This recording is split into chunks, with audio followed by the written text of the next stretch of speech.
Today marks Toronto FC's first day back at training following a tough loss to the Montreal Impact on Saturday at BMO Field. But perhaps an even tougher loss now is knowing that they're going to be without Sebastian Giovinco for 4 weeks. He is suffering with not only an adductor strain, but a quad strain as well. So Terry, how do they cope with this loss? It's going to be a tough one. There's no hiding from that. But one of the strengths of this team has been dealing with injuries all season. But losing Giovinco, you lose that individual brilliance, someone who can just change a game out of nothing. It comes at an okay time, though, with the international break. That's 2 weeks. And then our next opponent's the Chicago Fire, who are struggling a little bit. And let's not overlook the fact that Toronto FC has options. Josie Altidore, Tosaint Ricketts, as Greg Vanney says, as well as some of the players.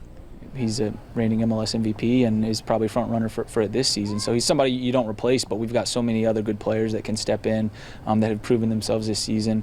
We have another 2 forwards who can step up and have done a good job, and when called upon, between Tosaint and Jordan, they both have stepped in and done well in their time. So we could consider options, but we don't necessarily have to change anything.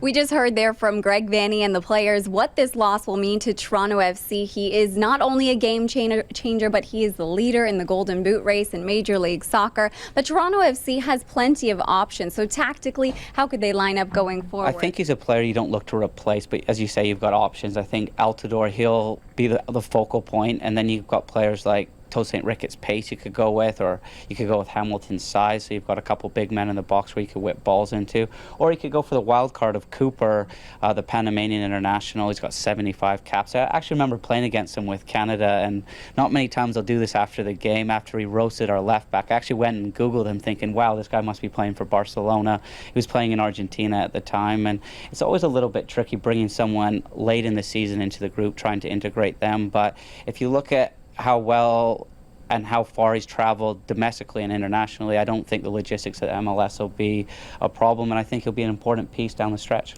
Now let's talk about goalkeeper Clint Irwin. He's been sidelined for over 10 weeks now. He got some minutes with TFC 2 this past weekend. What a crazy game for him to step into. Yeah, 4-3 against Montreal, and these match minutes will be very important, and it was the next step in his rehab coming up from training, and he did really well. Straight out of the chute, he pinged a 40-yard ball to Mobile, showing no ill effects of that quad. And there's another game on Sunday, so he could get some more minutes. And then it's a big decision for Greg Vanney. Does he go with Bono? Does he go with Clint Irwin?